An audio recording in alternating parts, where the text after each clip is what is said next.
we will continue from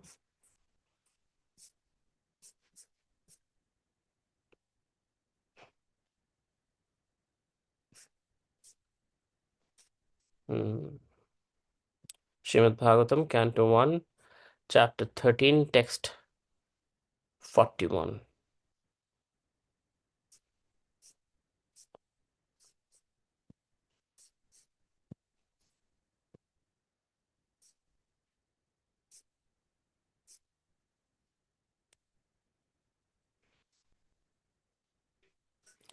Shri Narada said, O pious king, do not lament for anyone, for everyone is under the control of the Supreme Lord. Therefore, all living beings and their leaders carry on worship to be well protected. It is He only who brings them together and disperses them. Let's go back a little bit.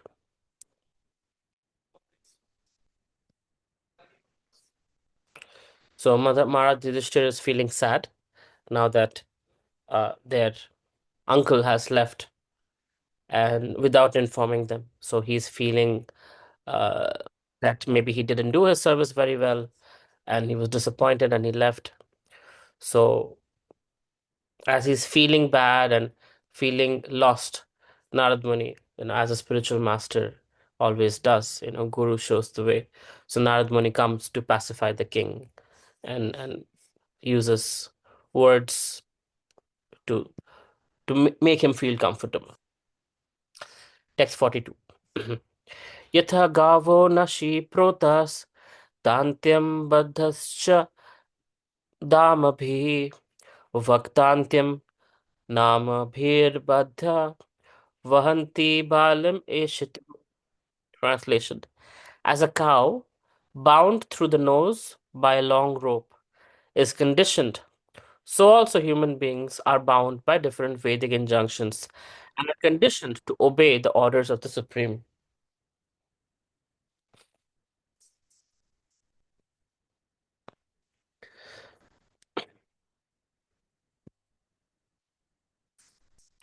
Yatha kridopaskaranam samyoga vigama iha ichhaya kridito sayatam tathaivechecha nirnam.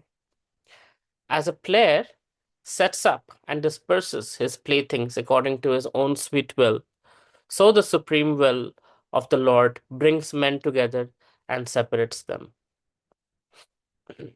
So when somebody leaves us, or there's a breakup, or there's death, or some way where we are emotionally connected to a person and that person somehow parts ways with us, you know, this is the kind of, I guess, pacification that we can provide to people, right? These are the kind of words.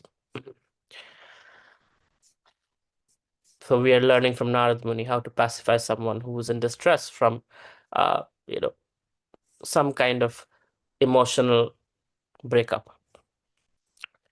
Yanmanyase dhruvam lokam adhruvam va na chobhyam sarvatha nahi sochaste snehad anyatra mohajat. O king, in all circumstances, whether you consider the soul to be an eternal principle or the material body to be perishable, or everything to exist in the impersonal absolute truth, or everything to be an inexplicable combination of matter and spirit, feelings of separation are due only to illusory affection and nothing more. This reminds us of Bhagavad Gita as Krishna spoke in chapter 2, text, I think, 12. The first thing Krishna speaks to Arjuna is that how are you feeling this kind of dejection, this kind of depression? When a learned person knows that we are not this body, we are spirit soul. Same way, Narad Muni is reminding Yudhishthir Maharaj of the same principle. That whether you believe in the soul or the body perishes or impersonal Brahman or you know, Big Bang Theory, which is the inexplicable combination of matter and spirit, right? Either way, feeling of separations are due to only illusory affection and nothing more. So when one feels separated, uh, of course, even within devotees, we feel separation. Radha Krishna themselves feel separation. Uh, I was a little scared to say Indra. I'm like, Indra is here. Okay, Indra. Radha Krishna separation. So that is a different kind of mode of separation. But the material shock of being separated from each other and the feelings that we feel of the bodily connection, that is from illusory nature only. It is an outcome of the illusory concept of life. Tasmaj jahi anga vaikalavyam ajnanakritam atmanah katham tva anat anatha kripana varteram te chamam vina. Therefore, give up your anxiety due to ignorance of self. You are now thinking of how they, who are helpless, poor creatures, will exist without you. So sometimes we have this godlike mentality, right? Dhritarashtra and his wife are out there in the forest doing vanaprastha. So as a king, naturally there's a sense of protection as a Kshatriya. There is a sense of protection that, oh, how are they doing? What would they do without us? Oh my God, if I'm not able to do my service of protecting them, what if this happened? What if that happened? All of us go through this about our elders that we care about, right? So it's natural for us to feel that way. But it is also the godlike nature. End of the day, who takes care of who? Krishna only takes care, right? There is someone who I uh, don't know so well, but a person who left America to come to India to live with his mother and take care of her in her old age. And one day he was throwing a party. His friends came, and as the friends were leaving his home, he went downstairs to say goodbye to them. And as you know, when friends get together and there's goodbyes, and even when the car is starting up, people are talking, talking, talking. So for half an hour or so, he was downstairs bidding goodbye to his friends. When he came upstairs, his mother was lying on the floor dead, right? So even though he thought he would come back from the United States to be here, take care of his mother, be with her till her end, man proposes, God disposes, right? Even though he was right there in the house, he wasn't able to take care of his mother in her last moments. And that is how unpredictable death is. So often we think that the whole world's uh, you know weight is on our shoulders. If we don't protect our parents, who will protect them? If we don't protect our children, who will protect them? We are in charge of everything, right? Krishna very nicely shows us he is in charge. When I used to live in the US, my mother always tells me that I would not come back for more than 7 or 10 days. I might come 3 times in a year, but I would come for 7 or 10 days because I always felt the responsibility because I was in charge of the Sunday feast, Rath Yatra, new guests, preaching in three Bhakti Vrikshas, college program. So all these responsibilities were there. And I always had that godlike feeling that what would happen to these services without me? And so hence I would not come back to India for extended period of time unless it's my Guru Maharaj's yatra. So um, once, I was back for good, all these services are going on till date. Rath Yatra is going on, Sunday Feast is going on, with or without. So Krishna's services will continue. We have the privilege of sometimes having access to serving, but with or without our help, it is going to go on, because end of the day it's Krishna who's empowering us to do the service. It's not us who are doing a favor to Krishna, right? So which sometimes it can feel like that oh, on me all the responsibilities are shouldered, right? And Krishna sometimes, uh, if a devotee is sincere, He will slap us in the face and show us, look who's the boss. So here also, we see in this particular verse, therefore give up your anxiety due to ignorance of the self. Narad Muni speaking to Yudhishthir Maharaj. You are now thinking of how they, who are helpless, poor creatures, still will exist without you. And that's how we think. Oh, so helpless without me. How will he survive? How will she survive? But end of the day, Krishna takes care of the ant. Krishna takes care of the African elephant. No one goes hungry, right? Neither the African elephant nor the ant, except humans. Humans are a little extra smart, and we don't follow laws of nature, and hence we see poverty and hunger and all of these unnatural things uh, created by our own predicament. Kala karma gunadhino deho yam pancha bhaktika katham anyam stu gopayat sarpagrasto yatha param. The gross material body, made of five elements, is already under the control of eternal time, kala, action, karma, and the modes of material nature, guna. How can, how then can it, all being already in the jaws of the serpent, protect others? Let's understand this because poetic. Narad Muni speaking. This gross material body, made of five elements, earth, water, fire, air, ether, is under the control of time, karma, and modes of nature, right? So let's break that up.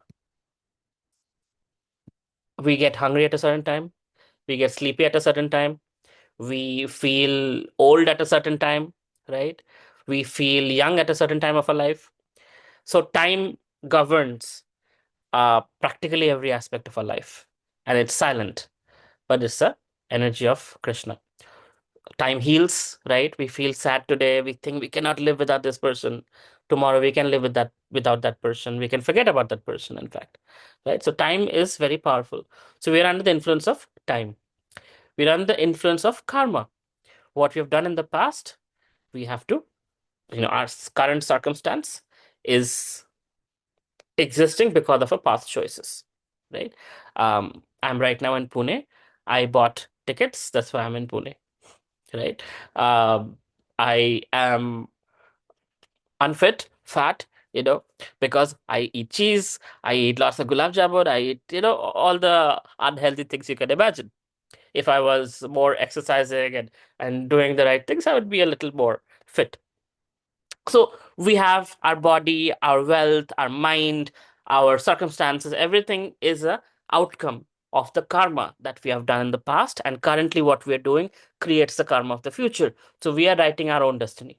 No one to blame. So we are under the influence of Kala, time. We are under the influence of karma. And we are under the influence of the modes of nature. So how we react, how we act, and create our karma, there is influence. Just like social media has an influence on how we vote, what we buy, how we make decisions, right? Constantly, social media is bombarding us with content. And accordingly, we decide, I want to get that LASIK surgery done. I want to buy those, new shoes that are here. Oh, that restaurant is very cool, right? So we are making decisions. We think we are making decisions. Actually, we are being propelled to decide, right? Because the advertising is targeted in such a way that Facebook understands what we like, what is our affinity, and accordingly, it's helping us make the choices, right or wrong. But it is helping us make choices, including who we vote for, what we stand for, how fundamentalist we are, how soft we are, right? Everything. So, just like social media influence is at least clear to us, the modes of nature, they're subtle, but they're also influencing. Like, for example, at night, when it gets dark, people get lazy and they go to sleep. So, mode of ignorance is helping us fall asleep. Mode of passion during the day, sun is at its crescendo and everybody's feeling energetic to get work done, right? So, we are under the influence of Kala, time. We are under the influence of karma, action that we have done, and as a result, the consequence we have to face. And we are under the influence of Prakriti, modes of nature.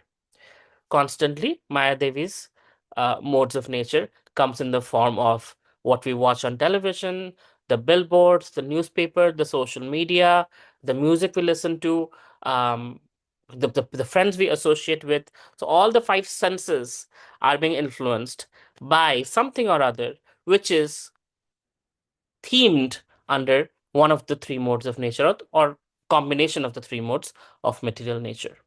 Is this clear to all of us? Are we understanding of the fact that we are under the influence? Yes, Prabhuji. Okay. Prabhuji, Yes, Mataji. if everything is influenced, like our actions are influenced by past karma, and then do we have free will or not? Yes. Yes. We have the free will to say no, Okay.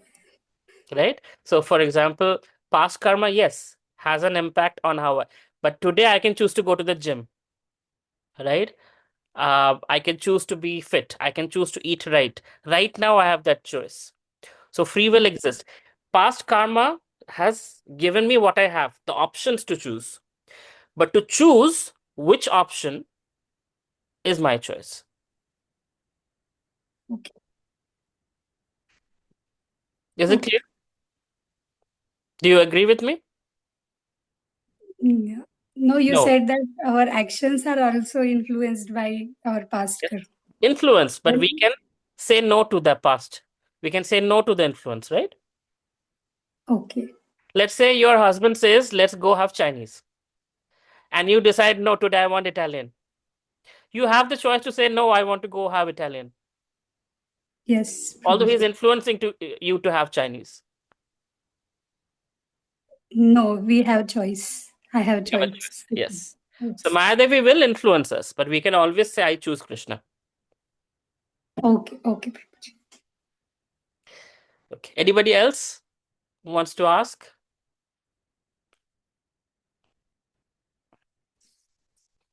Okay.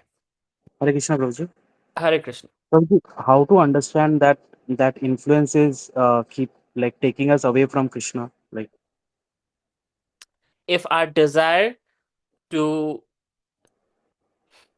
do things that are Krishna conscious reduces, if our attraction for Krishna reduces, then that's an indication that something is moving us away from Krishna.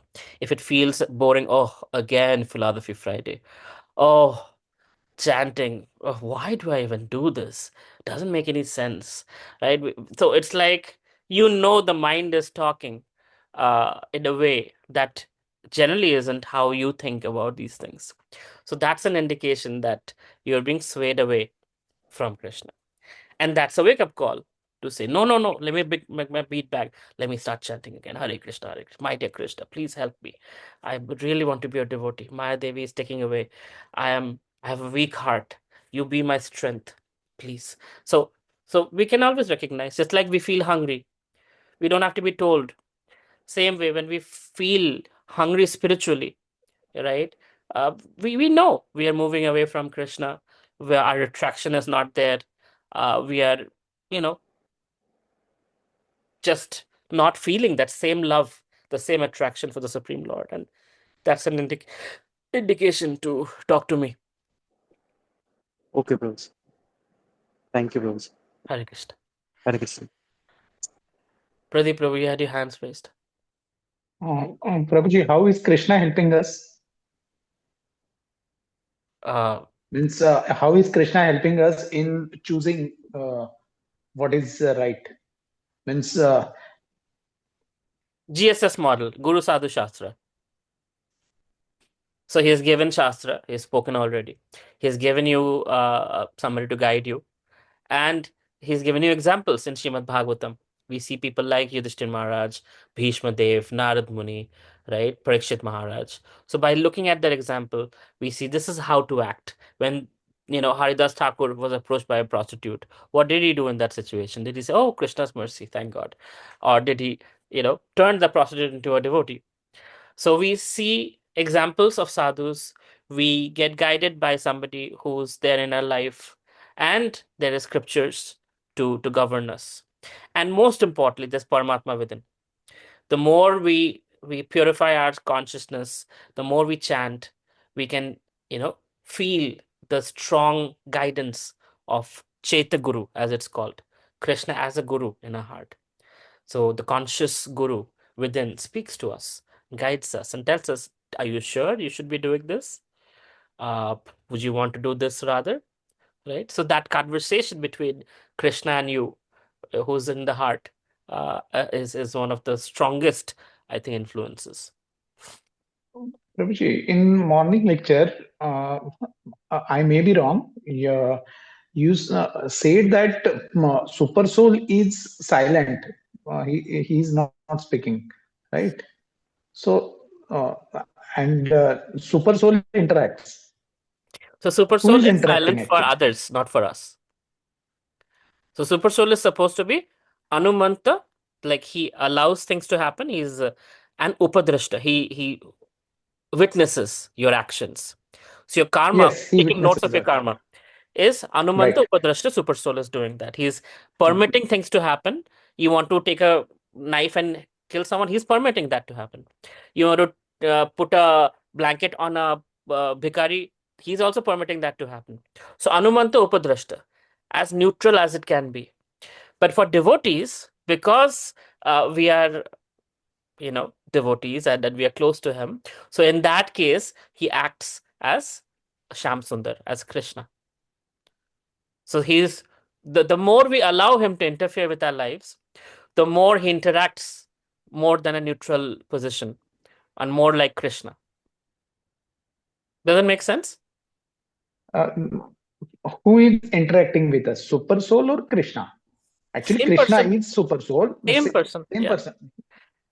So No, let's say if you go to BNI, right, you will not speak too many things unless it is dealing with your business. You right, watch other people talking, you observe, and if something comes to you, you speak. But when you are at home, you're constantly interacting with your child, with your wife, with your friends, and all that. So it's like that. So Krishna as super soul is okay. I'm super soul. I'm not going to speak to you. Only I will observe your karma and I will allow you to act according to your karma. I'll make your heart beat. I'll digest your food and all that. But with us, he's having conversation. He's guiding us. He's inspiring us, right? Because we have that relationship. okay, got it. But my question is, when we have realizations, so who is giving realization? Super soul or Krishna? Same person. Krishna as super soul. Krishna as super soul is giving realizations. Or Krishna directly. I mean, it's nuances. I mean, this is Krishna sitting in the heart. As super soul, in that position of a super soul, he is Pradeep Prabhu in BNI for others.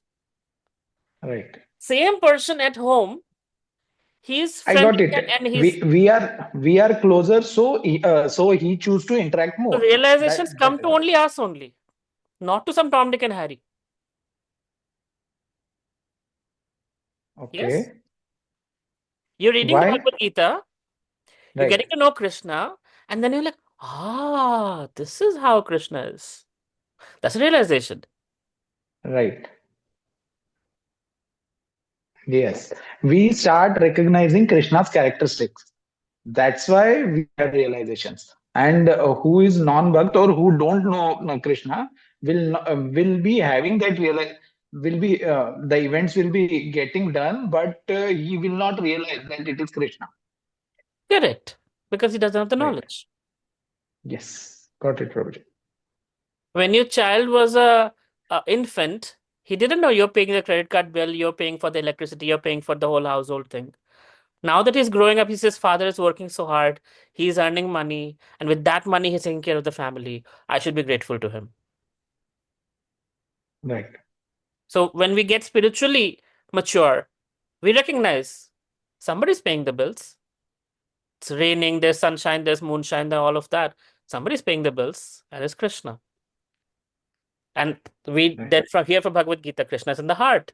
Oh, that voice. Oh, that's Krishna. I thought that was just, random, right? And then we make a mistake. We think our mind to be Krishna, which is not. The mind chatted and super soul, two very different things. So that's where the refinement happens with meditation, chanting Hare Krishna.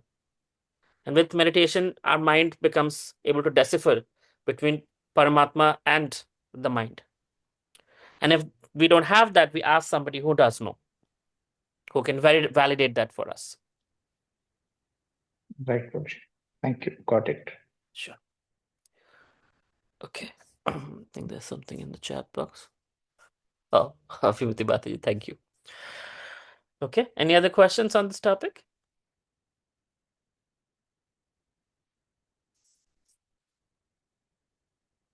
Atanu Prabhu, you're always silent. Does things make sense or no? Hare Krishna, Prabhuji. Yes, yes, Prabhuji. Okay. Feel free to ask questions. I don't bite. Okay, Prabhuji. Okay. Okay. We'll move on to the next verse. Ahastani sahastanam apadani chatuspadam Phalguni tatra mahatam jivo jivasya jivanam. Those who are devoid of hands are prey for those who have hands. Those devoid of legs are prey for four-legged. The weak are subsistence for the strong. And the general rule holds that one living being is food for another. This last line is so used by those who want to promote meat eating, right? Jivo jivasya jivanam. That's like it's quoted by non-vegetarians all the time. But Bhagavatam is saying this, right? But that's for animals. Humans have a choice.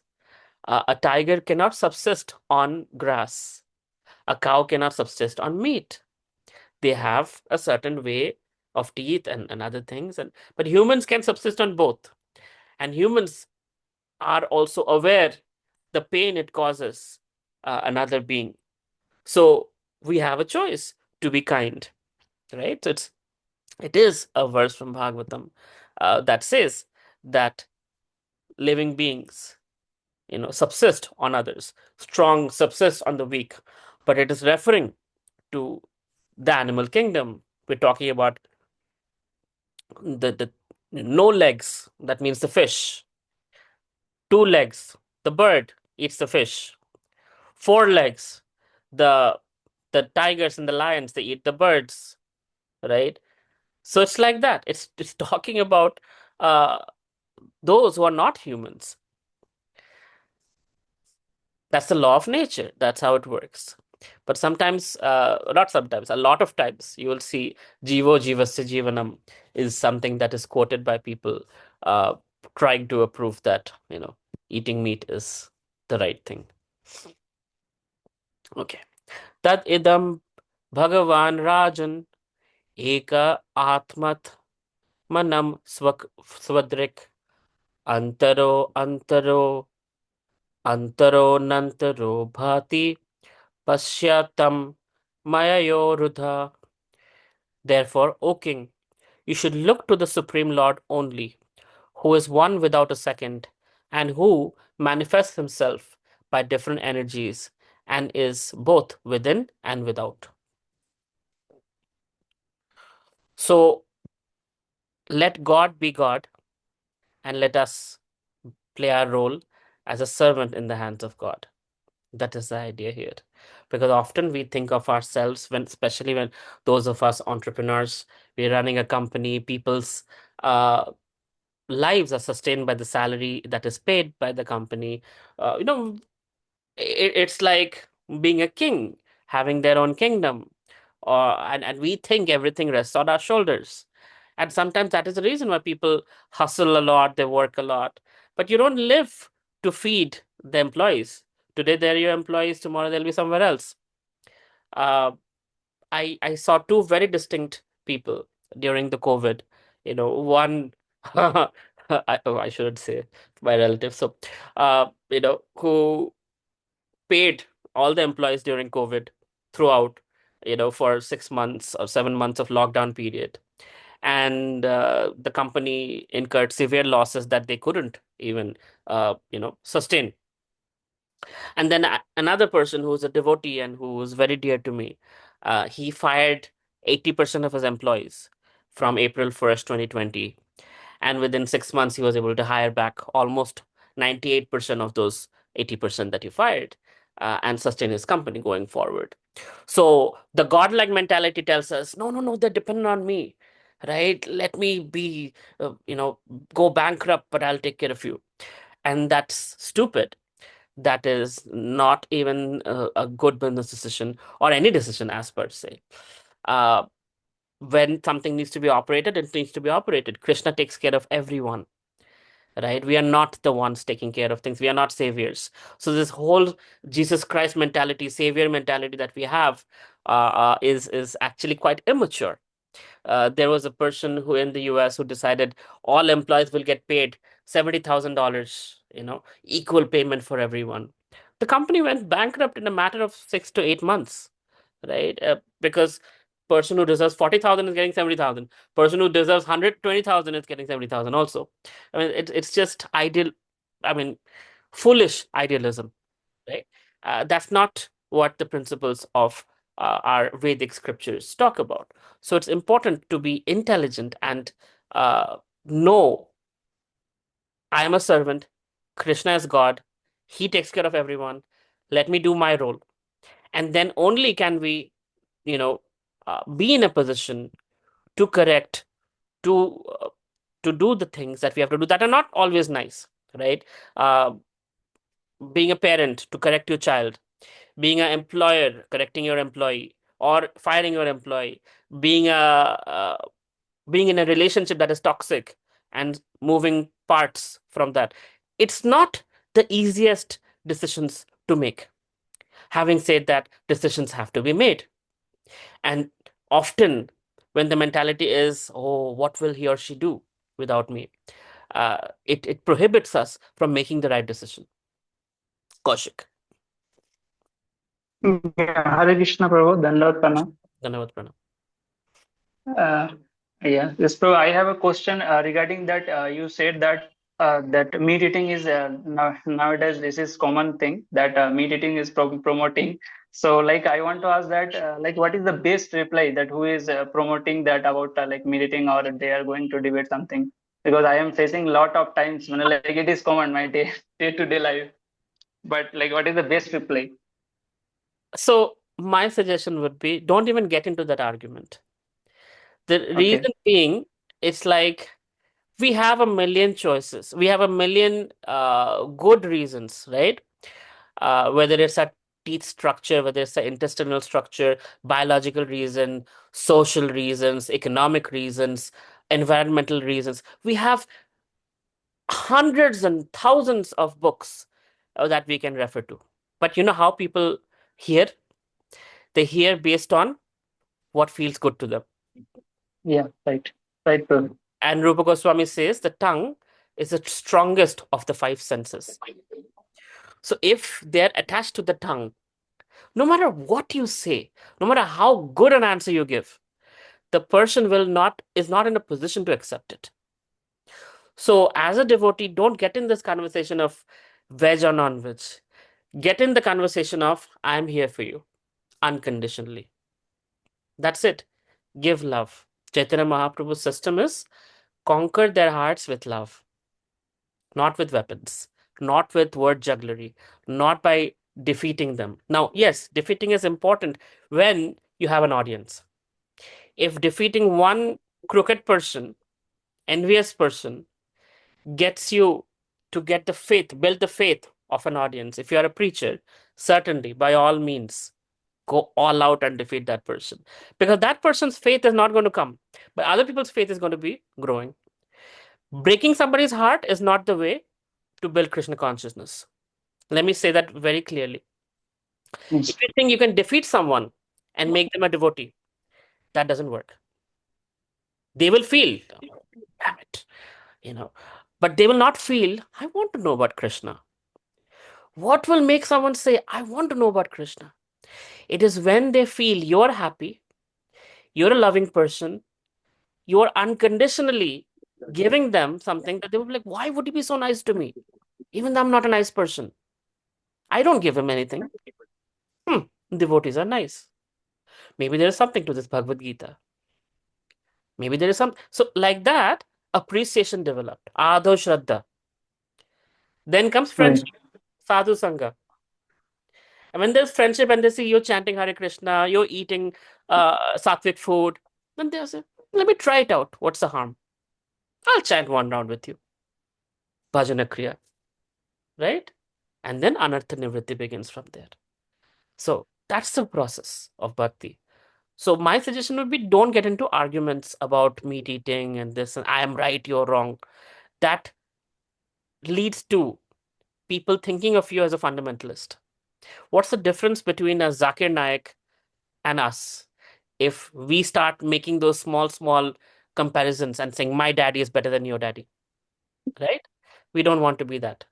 That's not the brand of Krishna consciousness Prabhupada wanted us to promote. Although people do that. You go to Mayapur, you go to Vrindavan, people will come and say, why are you not wearing Kantimala? Why are you not doing this? Judgmental attitude. That's not, if you consider me your mentor, that's not the kind of devotee I would like you to be. I would like you to be the devotee who sees the good in others, exemplifies character, of being loving, being compassionate, being kind, and be like Lord Chaitanya and Lord Nityananda. You're their representative.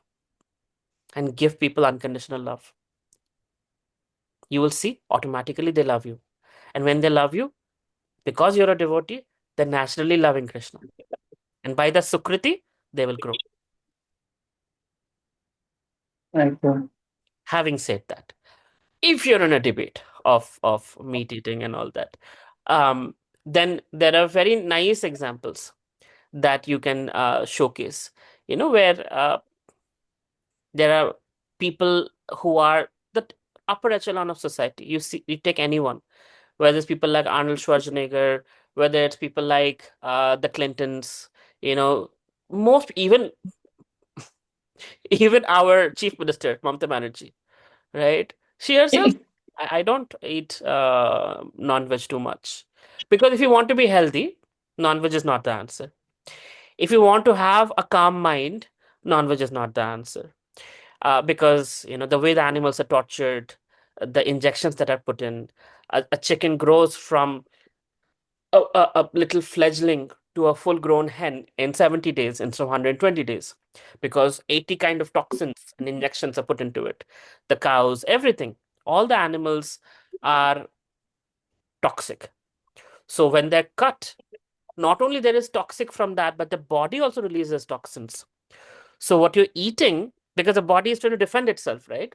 So when somebody attacks, you're going to defend yourself. Just like a bacteria or a virus comes in, the body is going to throw toxins or throw white blood cells at that to defend itself. So it's just negative in every single way. It is not compassionate. It is environmentally very unfriendly. Factory farming is a number one reason for ozone layer depletion. Our teeth, if we see, it's like a cow, right? We don't have lion-like teeth. And if they ask you, but I have big canines, some people do have that. You tell them, you go out there, grab a squirrel, tear it apart with your teeth. No, no knife. Just with your teeth. See if you can do it. Just try it. Any animal. Just like a tiger can, without a knife, with its claws and with its teeth, it can rip open an animal and eat the flesh. Why do you have to cook? Why do you have to boil? Why do you have to fry? With your teeth, you tear apart an animal. You see, you can't do it. What does that prove? By design, we're vegetarians. And there are many other reasons out there. Does it help, Kaushik Prabhu? Yes, yes, sir. Thank you so much, bro. And we can also refer some scriptures, like any like sloka or something. I can. That won't ring a bell. Please understand your Okay. audience. Mhm. Shlokas make sense to us. We believe these are, Right. or we know that Vedic aphorisms are the absolute truth. Somebody who doesn't have faith in that, they'll say man-made written stuff. This is all written by some sage somewhere. How do you know Bhagavad Gita is real? How do you know every word is real? Somebody might have written somewhere, and over the years it has changed. There was no computer, there was no internet. You can't answer. You can't go on answering in that direction. You Right. have to speak to the audience based on who they are, what is their ability to take. You throw Okay. scriptures at them, they'll just refute the scripture and say, I don't know. Who wrote something 5,000 years ago? What does that have to do with today? It's irrelevant. Now, what do you say? Right? But if you have to refer scriptures, Bhagavad Gita, Krishna in chapter 9, text 36, Patram Pushpam Phalam Toyam Yume Bhaktya Parachati. Right, sir. Right? Yes, sir. Yes. Thank you so much, sir. Okay. Hare Krishna. Hare Krishna. It's 8:20. Are there any questions or discussions anybody wants to have?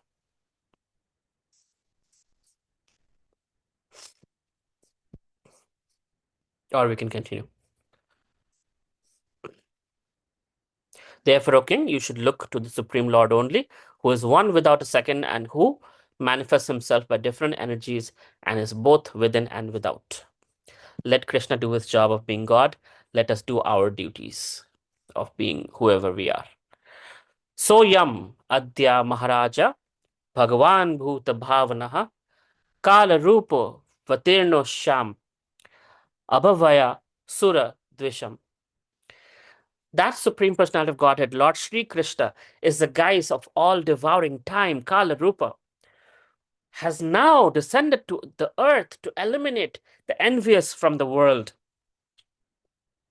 So Narad Muni is referring to Krishna as that this is Krishna, this is God, who has come to Paritrana Sadhuna Vinashaja Dushkritam, destroy the miscreants. Nishpaditam Deva Krityam Avashesham Pratikshate Tavat Yoyam Avekshadvam Bhavid Yavad Iheshwaraha. The Lord has already performed his duties to help the demigods, and he is awaiting the rest. You Pandavas may wait as long as the Lord is here on earth. So, how did the Lord do his duties to help the demigods?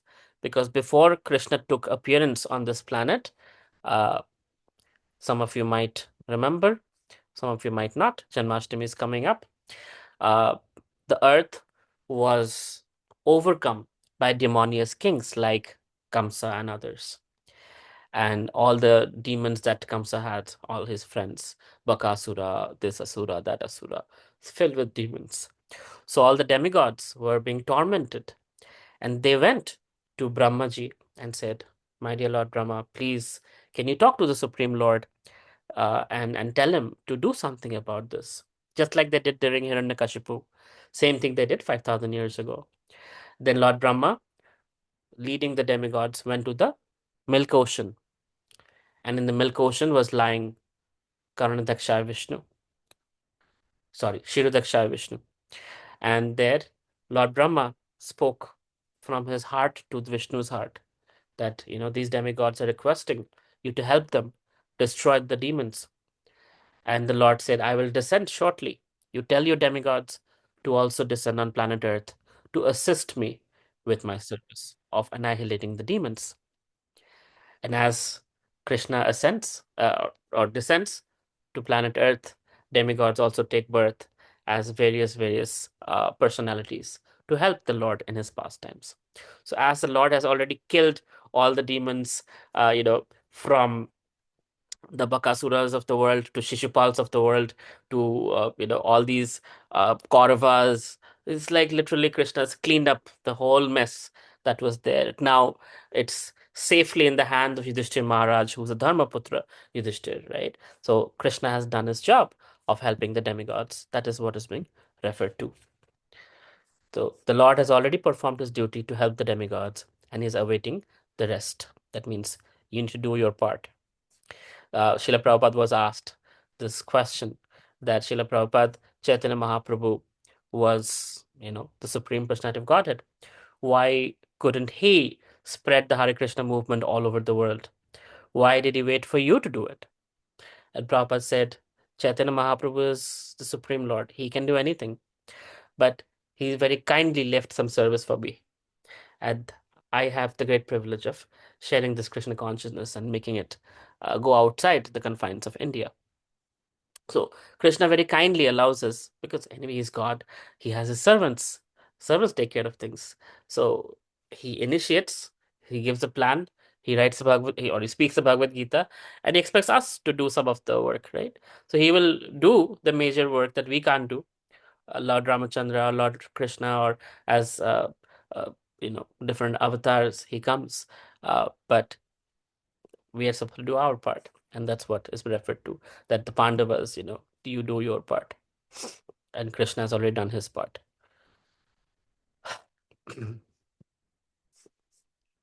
Dhritarashtra saha bhratara Gandharya cha swadharyaya dakshinena himavata rishinam ashramam gataha.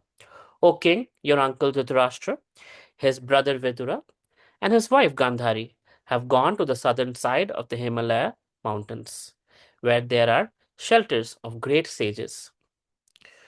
So, not only Narad Muni is giving philosophy, but he is also giving information which will make Yudhishthir Maharaj pacified. That don't worry, they've not gone to just some random place, no shelter. They've gone to the Himalayas, where there are plenty of shelters of great sages, and they can take, shelter of such sage and be under their refuge. Shrotabhi Saptabhir Yahweh Svardhuni Saptadha Vedhat Saptanam Priyate Nana Saptashrota Prachakshate. The place is called Saptashrota, divided by 7, because there the waters of sacred Ganga were divided into 7 branches. This was done by the satisfaction of the 7 great rishis, Sapta rishis. So, very specifically where they have gone is being mentioned by Narada.